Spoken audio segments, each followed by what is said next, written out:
ബീംസിന്റെ elementary flexibility matrix ആണ് നമ്മൾ ഇനി കണ്ടുപിടിക്കാൻ പോകുന്നത്. So first consider a beam element.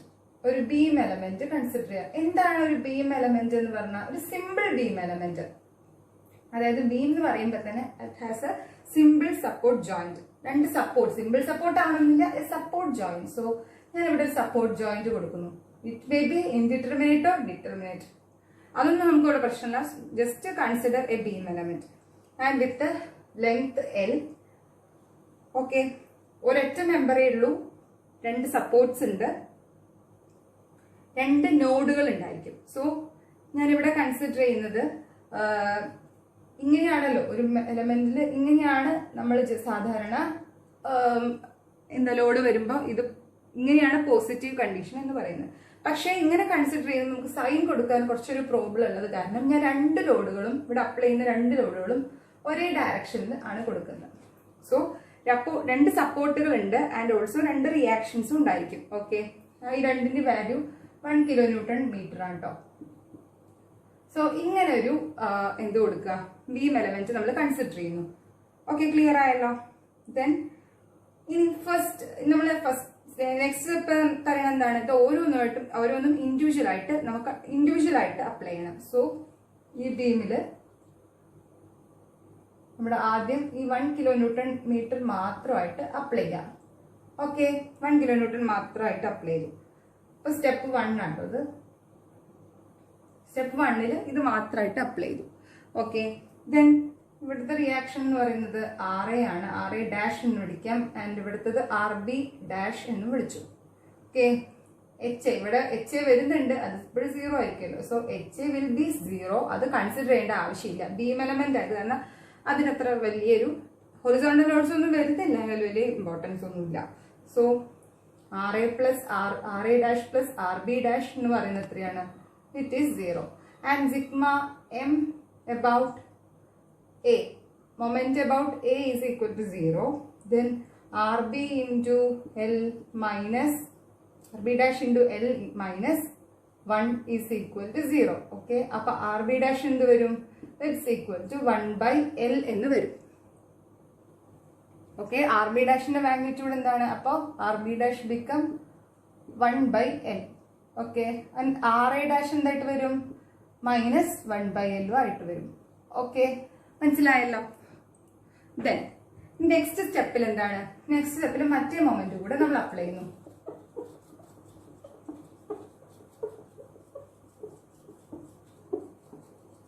So രണ്ടാമത്തെ സ്റ്റെപ്പ് 2 ആണ്. ഇപ്പൊ രണ്ടാമത്തെ കണ്ടീഷൻ ആണ്. സോ രണ്ടോടത്തും നമ്മൾ എന്ത് ചെയ്തു? സെക്കൻഡ് സപ്പോർട്ട് 1 kN കൊടുത്തു. സോ ഇവിടെ എന്ത് വരും? ഇവിടെ ഇതുപോലെ റിയാക്ഷൻസ് RA ഡബിൾ ഡാഷ് എന്ന് കൊടുക്കാം, RA double dash and RB double dash. Okay, അപ്പൊ RA double dash plus RB double dash എന്ന് പറയുന്നത് ഇറ്റ് ഇസ് 0 ആണ്. And sigma M about B is equal to 0 എന്ന് പറഞ്ഞിട്ട് എടുക്കുന്നത്. ബിക്കോസ് ബിയിലാണല്ലോ നമ്മൾ സപ്പോർട്ട് കൊടുക്കുന്നത്. അപ്പൊ സപ്പോർട്ട് അതിലാണല്ലോ 1 kN അപ്ലൈ ചെയ്യുന്നത്. സോ നമുക്ക് എന്ത് വരും? RA double dash into L minus plus 1 is equal to 0.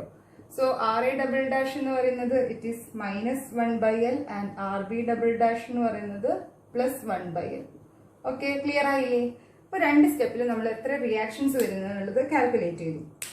ഇനി നെക്സ്റ്റ് സ്റ്റെപ്പ് എന്ന് പറയുന്നത് ഈ ബീമില് നമ്മൾ അതായത് ഇതിന്റെ മൊമെന്റ്സുകൾ എങ്ങനെയാ വരുന്നത് എന്ന് നോക്കാം. സോ നമ്മൾ നേരത്തെ ബീം കൺസിഡർ ചെയ്തപ്പോൾ എങ്ങനെയാണോ അത് കണ്ടുപിടിച്ചത്, അത് ജസ്റ്റ് നമ്മൾ M1 M2 എന്നൊക്കെ എഴുതി കണ്ടുപിടിച്ചില്ലേ. സോ ഫസ്റ്റ് സ്റ്റെപ്പില് ആ ഒരു ബീം എലമെന്റ് ഉണ്ടല്ലോ, അതിൽ വരുന്ന മൊമെന്റ്സിന് M1 എന്നും സെക്കൻഡ് എലമെന്റിൽ വരുന്ന ബീം മൊമെന്റ്സിന് M2 എന്നും വിളിക്കാം. സോ നമുക്ക് എങ്ങനെ ചെയ്യാം? Portion and limit, origin and what is M1 and M2. Okay, then step 1 അതായത് ഫസ്റ്റ് സപ്പോർട്ടിൽ 1 kN കൊടുക്കുന്ന ആ കേസിൽ നമ്മൾ ഒരു ആ സെക്ഷനിൽ വരുന്ന ഏത് സെക്ഷൻ കൺസിഡർ സെക്ഷനിലെ മൊമെന്റ് ആണ് M1 ആൻഡ് സെക്കൻഡ് സ്റ്റെപ്പിൽ വരുന്ന ആ സെക്ഷനിൽ വരുന്ന മൊമെന്റ് ആണ് M2. സോ നമ്മൾ പോർഷൻ ഒന്ന് മാത്രമേ ഉള്ളൂ AB, അതിന്റെ ലിമിറ്റ് ആണ് 0 to L ആണ്. ഞാൻ ഒറിജിൻ എന്ന് പറയുന്നത് A or B ഏത് വേണമെങ്കിലും നമുക്ക് എടുക്കാം. സോ ഞാൻ A ആണ് ഒറിജിൻ ആയിട്ട് എടുക്കുന്നത്. ദാറ്റ് മീൻസ് എപ്പോഴും നമ്മൾ മൊമെന്റ് എടുക്കുന്നത് എയിൽ നിന്നായിരിക്കണം. ഓക്കെ, ദെൻ M1 എന്ന് പറയുന്നത് ഫസ്റ്റ് സപ്പോർട്ടിൽ എങ്ങനെയാണ് വരുന്നത്? സോ ഇങ്ങനെയാണ് ഫസ്റ്റ് സപ്പോർട്ട് അല്ല, ഫസ്റ്റ് കേസ്, അതിൽ ഇങ്ങനെയാണ് ലോഡ് വരുന്നത്. സോ ഞാൻ ഇവിടെ ഒരു സെക്ഷൻ കൺസിഡർ ചെയ്തു. എപ്പോഴും നമ്മൾ ഡിസ്റ്റൻസ് എക്സ് എയിൽ നിന്നാണ് എടുക്കേണ്ടത്. സോ എങ്ങനെ വരും? RA' ഇൻറ്റു എക്സ്, അത് ക്ലോക്ക് വൈസ് +1 എന്ന് വരും അല്ലേ. So RA' value -1/L x+1. അപ്പൊ എന്ത് കിട്ടും? 1 - x/L എന്നുള്ളതാണ് M1 എന്ന് പറയുന്നത്. അതുപോലെ സെക്കൻഡ് കണ്ടീഷൻ എടുക്കാം. സെക്കൻഡ് കണ്ടീഷൻ ഇതുപോലെ ഇവിടെ RA" ഉണ്ട്, ഇവിടെ RB" ഉണ്ട്, ആൻഡ് ഇവിടെയാണ് 1 kN/m. പക്ഷെ നമ്മൾ എടുക്കുന്ന സെക്ഷൻ എവിടുന്നാണ്? ഒറിജിൻ എയിൽ നിന്നാണ് എടുക്കുന്നത്. സോ നമുക്ക് ജസ്റ്റ് RA" ഇൻറ്റു എക്സ് മാത്രം എടുത്താൽ മതി. സോ അതിന്റെ വാല്യൂ എന്ന് പറയുന്നത് -1/L ആണ്. So 1/L into X, -x/L എന്ന് വരും. ഓക്കെ ആണല്ലോ. So moments will be like this. Then മൊമെന്റുകൾ നമുക്ക് കിട്ടി. അതായത് M1 എന്ന് പറയുന്നത് 1 - x/L ഉം M2 എന്ന് പറയുന്നത് -x/L ഉം ആണ്. ഇത് വെച്ച് നമുക്ക് ഫ്ലെക്സിബിലിറ്റി കോഎഫിഷ്യൻസ്, ഫ്ലെക്സിബിലിറ്റി മെട്രിക്സിലെ ഓരോ എലമെന്റ്സുകൾ കണ്ടുപിടിക്കാലോ. Then what will be M11 integral 0 to L M1 square dx by EI. So integral 0 to L 1 - x/L all square dx by EI. നമുക്ക് ഇതിനെ ഒന്ന് എന്ത് ചെയ്യാം? എക്സ്പാൻഡ് ചെയ്യാം. So 1 + x² - 2x/L dx by EI എന്ത് കിട്ടും? എന്നിട്ട് ഇന്റഗ്രേറ്റ് ചെയ്യാം. x + x³/3L² - 2x² 2L 0 to L by EI. So we get the answer L + L/3 - L. So we by EI. So L/3EI is the F11. L/3EI ആണ് F11 എന്ന് കിട്ടുന്നത്. Similarly നമുക്ക് F21 calculate ചെയ്യാം. That is integral 0 to L x - x/L into 1 - x/L divided by EI into TX. Okay, അപ്പം എന്ത് കിട്ടും? നമുക്ക് ഉള്ളിലോട്ട് മൾട്ടിപ്ലൈ ചെയ്യാം. -x/L plus x² dx by EI. അപ്പം ഇൻ്റഗ്രേറ്റ് ചെയ്യുന്ന സമയത്ത് -x² 2L plus x³ 3L² limit 0 to L. അപ്പം നമുക്ക് എന്ത് കിട്ടും? -L/2 plus L/3 divided by EI, അതായത് -L/6 EI എന്നാണ് കിട്ടുക. ഇത്രയും ക്ലിയർ ആയോ? ദെൻ നെക്സ്റ്റ് എന്ന് പറയുന്നത് എന്താണ്? F22 എന്ന് പറയുമ്പോൾ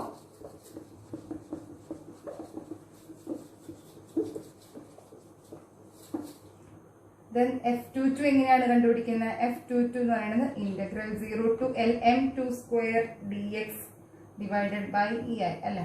then is equal to integral 0 to L -x/L all square dx by EI. Okay, -x/L എന്ന് പറയുമ്പോൾ x/L all square ആവും. So x³ 3L² from 0 to L by EI. So we get L/3 EI. So what will be the flexibility matrix? L/3 EI minus L by 6 EI minus L by 6 EI and L by 3 EI. So we get L by, നമ്മൾ L by 6 EI നെ പുറത്തെടുത്തു. 2 minus 1 minus 1 2. Okay, ഇത് കിട്ടിയല്ലോ. Then അപ്പോൾ elementary flexibility matrix for beam element എന്ന് പറയുന്നത് L by 6 EI into 2 minus 1 2. ഇതാണ് flexibility matrix. ഇപ്പം നമുക്ക് കിട്ടിയത് ഒരു സ്ട്രക്ചർ അല്ലെങ്കിൽ ഒരു ബീം എലമെന്റിൽ അല്ല ഒരു ബീമിൽ ഡിഫറെന്റ് മെമ്പേഴ്സ് ഉണ്ടാവും. അപ്പോൾ ഒരു ലോഡ് ഇവിടെ അപ്ലൈ ചെയ്ത് കഴിഞ്ഞാൽ ഇത് രണ്ട് മെമ്പേഴ്സ് ആയിട്ട് മാറി. സോ ഈ ഒരു മെമ്പറിന്റെ മാത്രം ഒരു ഫ്ലെക്സിബിലിറ്റി ആണ് എലമെന്ററി ഫ്ലെക്സിബിലിറ്റി മെട്രിക്സ് എന്ന് പറയുന്നത്. അതായത് നമ്മൾ നേരത്തെ പറഞ്ഞത് L by 6 EI into 2 minus 1 minus 1 2 എന്ന് പറയുന്നത്. സോ അപ്പോൾ ഈ ഹോൾ മെമ്പറിന്റെ ഫ്ലെക്സിബിലിറ്റി മെട്രിക്സ് എന്ന് പറയുന്നത് നമുക്ക് എന്താണ്, എങ്ങനെ റെപ്രസെന്റ് ചെയ്യാം? It is L by 6 EI, അതായത് ഇതിന്റെ flexibility matrix elementary flexibility matrix F1 ഉം ഇതിന്റെ F2 ആണെന്ന് വിചാരിക്കുക. So we can represent F1 0 0 F2 like this. അങ്ങനെ എത്ര മെമ്പേഴ്സ് ഉണ്ടോ അതിനനുസരിച്ച് നമുക്ക് ഇങ്ങനെ റെപ്രസെന്റ് ചെയ്യാം. ഇപ്പോൾ n മെമ്പേഴ്സ് ഉണ്ടെന്ന് വിചാരിക്കുക. So F1 0 0 0 etcetera 0 0 F2 0 etcetera 0 0 F3 etcetera അങ്ങനെ n മെമ്പേഴ്സ് ഉള്ളതിൽ 0 ലാസ്റ്റ് Fn ഇങ്ങനെ വരും. അതായത് ഡയഗണലായിട്ട് മാത്രം നമ്മുടെ എലമെന്ററി ഫ്ലെക്സിബിലിറ്റി മെട്രിക്സുകൾ ഉണ്ടാവുള്ളൂ. ഓക്കെ, ക്ലിയർ ആയല്ലോ? ഇങ്ങനെയാണ് നമുക്ക് ഫ്ലെക്സിബിലിറ്റി മെട്രിക്സ് റെപ്രസെന്റ് ചെയ്യാൻ പറ്റുന്നത്. എന്താണ് system flexibility matrix? System flexibility matrix calculate ചെയ്യുന്നതിന് വേണ്ടിയിട്ട്, അതായത് നമുക്കിതിപ്പോൾ ജസ്റ്റ് ഓരോ മെമ്പേഴ്സിന്റെ എലമെന്ററി ഫ്ലെക്സിബിലിറ്റി മെട്രിക്സ് ആണ് ഇപ്പൊ ജസ്റ്റ് പറഞ്ഞത്. അതായത് ഓരോ മെമ്പേഴ്സിന്റെയും എലമെന്ററി ഫ്ലെക്സിബിലിറ്റി മെട്രിക്സുകൾ മൊത്തത്തിൽ നമ്മൾ കോർഡിനേറ്റ് ചെയ്ത് എഴുതുന്നതാണ് elementary flexibility matrix of the system എന്ന് പറയുന്നത്. ഈ സിസ്റ്റം ഫ്ലെക്സിബിലിറ്റി മെട്രിക്സ് ആണ് it is represented by the letter FR എന്ന് പറഞ്ഞിട്ടാണ് റെപ്രസെന്റ് ചെയ്യുന്നത്. സോ ഇതൊരു മെട്രിക്സ് ആണ് and it is get by multiplying the B transpose matrix. അത് B എന്ന് പറഞ്ഞാൽ എന്താണ്? Load transformation matrix. അതിന്റെ transpose into the elementary flexibility matrix. അതാണ് ഞാൻ ആദ്യം പറഞ്ഞത് എന്താണ് എലമെന്ററി ഫ്ലെക്സിബിലിറ്റി മെട്രിക്സ്. അങ്ങനെ ഓരോ എലമെന്റുകളുടെയും നമുക്ക് കിട്ടി. അതിനെല്ലാം കൂടെ ക്രോഡീകരിച്ച് എഴുതുന്ന നമ്മൾ മെട്രിക്സ് എലമെന്ററി ഫ്ലെക്സിബിലിറ്റി മെട്രിക്സ് എന്താണെന്നും പറയും. Into B. ഓക്കെ, ഇതാണ് നമ്മുടെ സിസ്റ്റം ഫ്ലെക്സിബിലിറ്റി മെട്രിക്സ് എന്ന് പറയുന്നത്. So to get the total displacement external displacement കണ്ടുപിടിക്കാൻ FR to be multiplied with the external forces.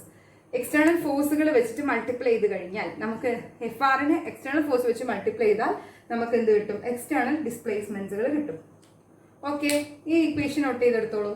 Then നമുക്ക് ഒരു പ്രോബ്ലം നോക്കാം.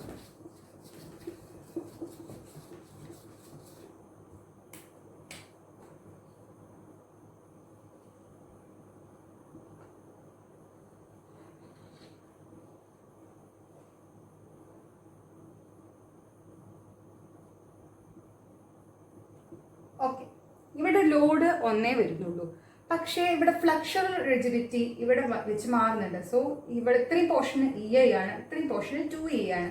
സോ നമ്മൾ ലോഡ് വരുമ്പോൾ മാത്രമല്ല നമ്മൾ മെമ്പേഴ്സിനെ എലമെന്റുകളായിട്ട് ഡിവൈഡ് ചെയ്യുന്നത്, അല്ലെ ഒരു ഹോൾ സിസ്റ്റത്തെ ഡിഫറെന്റ് മെമ്പേഴ്സുകൾ അല്ലെ എലമെന്റ്സുകളായിട്ട് ഡിവൈഡ് ചെയ്യുന്നത്. അപ്പം മാത്രമല്ല ഫ്ലക്ചറൽ റിജിഡിറ്റി ചേഞ്ച് ചെയ്യുമ്പോഴും നമുക്ക് അങ്ങനെ റെപ്രസെന്റ് ചെയ്യാം. സോ ഇതിന് എത്ര മെമ്പേഴ്സ് ഉണ്ട് അപ്പോൾ, അല്ലെങ്കിൽ എത്ര എലമെന്റ്സുകളായിട്ട് ഡിവൈഡ് ചെയ്യാം?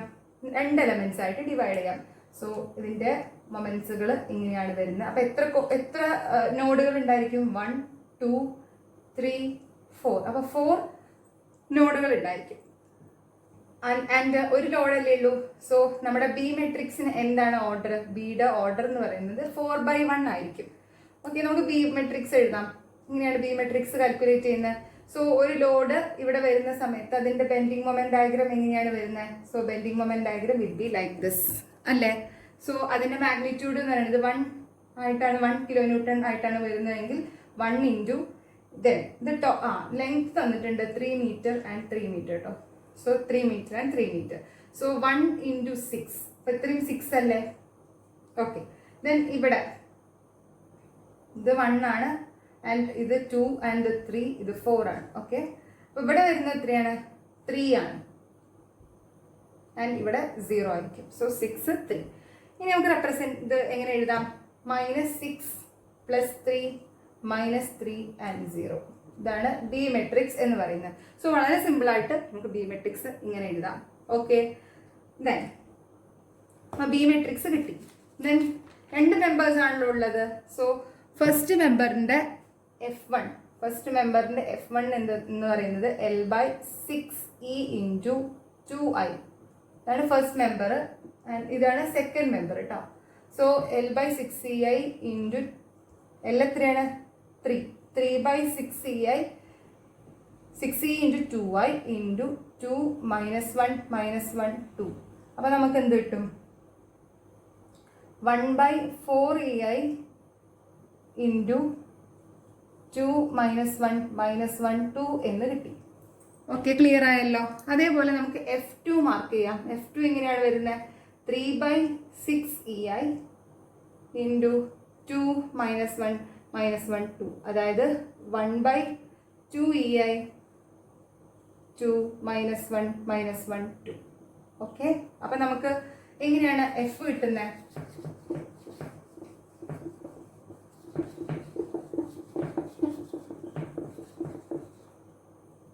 എഫ് എന്ന് പറഞ്ഞാൽ എഫ് ഈസ് ഈക്വൽ ടു, നമുക്ക് എന്ത് ചെയ്യാം? 1/4EI പുറത്തെടുക്കാം. എഫ് കിട്ടാൻ വേണ്ടിയിട്ട് ഞാൻ 1/4EI ജസ്റ്റ് പുറത്തെടുത്തു. സോ 1/4EI പുറത്തെടുത്താൽ എങ്ങനെയാണ് വരുന്നത്? 2 - 1 - 1 2 0 0 0 0 0 0 0 0 10. അപ്പോൾ ഇവിടെ 1/2EI ആണല്ലോ ഉള്ളത്. അപ്പം നമ്മൾ 1/4EI എന്ന് പുറത്തെടുത്താൽ, so it is multiply with 2. 4 - 2 - 2 4 എന്ന് വരും. സോ ഇതാണ് നമ്മുടെ എലമെന്ററി ഫ്ലെക്സിബിലിറ്റി മെട്രിക്സ്. ഓക്കെ അല്ലേ? ദെൻ ഇപ്പൊ നമുക്ക് എന്താണ് കണ്ടത്? FR. ദെൻ B ട്രാൻസ്പോസ് എന്താണ് വരുന്നത്? B ട്രാൻസ്പോസ് നമുക്ക് കോളംസും റോസും ഇന്റർചേഞ്ച് എഴുതുന്നതാണ് B ട്രാൻസ്പോസ് മെട്രിക്സ് എന്ന് പറയുന്നത്. സോ -6 3 -3 0. ഇതാണ് B transpose. Then FR is equal to -6 3 -3 0 into 1/4EI into 2 - 1 0 0 -1 2 0 0 0 0 4 -2 0 0 -2 4 into -6 -3 3 -3 and 0. Okay, ഇത് മൾട്ടിപ്ലൈ ചെയ്യുക. സോ എങ്ങനെ മൾട്ടിപ്ലൈ ചെയ്യാം? ആദ്യം ഈ 2 മെട്രിക്സുകൾ മൾട്ടിപ്ലൈ ചെയ്യുക. എന്നിട്ട് റിസൾട്ടിൻ്റെ ആയി കിട്ടുന്ന മെട്രിക്സിന് ഇത് വെച്ച് മൾട്ടിപ്ലൈ ചെയ്യുക. സോ 1/4 കോൺസ്റ്റന്റ് ആയത് കാരണം അതിന് ഞാൻ കോമൺ ആയിട്ട് എടുത്തു. ദെൻ ഇതിവിടെ നിൽക്കട്ടെ, ഇത് മൾട്ടിപ്ലൈ ചെയ്യാം. സോ എങ്ങനെയാണ് മൾട്ടിപ്ലൈ ചെയ്യുന്നത്? അപ്പൊ ഇത് എത്രയാണ്? ഇത് 4/4 മെട്രിക്സ് ആണ്. ഇപ്പൊ കിട്ടുന്നത് നമുക്ക് 4/4 ആണ്. And this will be 4/1 matrix. അപ്പൊ the resultant will be 4/1 matrix. അത് ഒറ്റ കോളുള്ള ഒരു മെട്രിക്സ് ആയിട്ട് മാറും. ഇത് 4 റോകൾ. ഓക്കെ, ഇപ്പൊ 2 × -6 ദാറ്റ് ഇസ് -12 -3 then 0 × -3 0 × അപ്പൊ അത് വേണ്ട. ദെൻ നെക്സ്റ്റ് -1 × -6 then 6 2 × 3 then +6 ബാക്കി രണ്ടും 0 ആണ്. അപ്പോൾ അത് കൺസിഡർ ചെയ്യേണ്ട. then 0 × -6 0 × 3 then 4 × -3 -12 then -2 × 0 0 then 0 × -6 3 × 0 -2 × -3 6 4 × 0 then 1/4EI into -6 3 -3 0 into -15 12 -12 and 6. Okay, then ഇത് മൾട്ടിപ്ലൈ ചെയ്യുമ്പോൾ നമുക്ക് എന്താ കിട്ടുന്നത്? ദെൻ 1/4EI അതായത് ഇതൊരു 1/4 മെട്രിക്സ് ആണ്, and this is A 4/1 matrix. അപ്പോൾ ഇത് രണ്ടും കൂടെ മൾട്ടിപ്ലൈ ചെയ്യുമ്പോൾ നമുക്കൊരു കോൺസ്റ്റന്റ് വാല്യൂ, അത് 1/1 മെട്രിക്സ്, അതൊരു കോൺസ്റ്റന്റ് വാല്യൂ ആണ്. അങ്ങനെ കിട്ടുന്നത്. So -15 into -6 90 plus 3 into 12 36 plus -3 into -12 36 0 into 6 0. So we get 162 divided by 4 EI എന്നാണ് നമുക്ക് ഇവിടെ നിന്ന് കിട്ടുന്നത്. ഓക്കെ, ക്ലിയർ ആയല്ലോ. സോ FR എന്ന് പറയുന്നത് 162/4EI ആണ്. ദെൻ നമുക്ക് ഡിസ്പ്ലേസ്മെന്റ് കാണാം എന്ന് വിചാരിച്ചു. അപ്പൊ displacement will be equal to FR into capital R അല്ലേ. സോ ഇവിടെ നമ്മുടെ ക്വസ്റ്റ്യന് ഞാൻ ക്വസ്റ്റ്യനിൽ ലോഡ് തരാൻ മറന്നുപോയതാണ്. സോ ലോഡ് ഇങ്ങനെയാണ്. സോ 50 കിലോ ന്യൂട്ടൺ ആണ് അവിടുത്തെ ലോഡ്. ഇങ്ങനെയാണ് ക്വസ്റ്റ്യൻ കേട്ടോ. സോ അവിടുത്തെ ലോഡ് 50 കിലോ ന്യൂട്ടൺ ആണ്. Then FR is 162/4EI into 50. So നമുക്ക് എന്ത് കിട്ടും? 162/4EI ഇൻറ്റു 60 നമുക്ക് ചെയ്യുന്ന സമയത്ത് അതിൻ്റെ വാല്യൂ എന്ന് പറയുന്നത് 2025 ഡിവൈഡ് ബൈ EI. ഈ EIയുടെ മാഗ്നിറ്റ്യൂഡ് നമുക്ക് തന്നിട്ടുണ്ടെന്ന് വിചാരിക്കുക. സോ അതും കൂടെ കൊടുത്തിട്ട് നമുക്ക് ജസ്റ്റ് റിസൾട്ടൻ്റ് ആയിട്ടുള്ള ഡിസ്പ്ലേസ്മെന്റ് എത്രയാണുള്ളത് കണ്ടുപിടിക്കാൻ പറ്റും.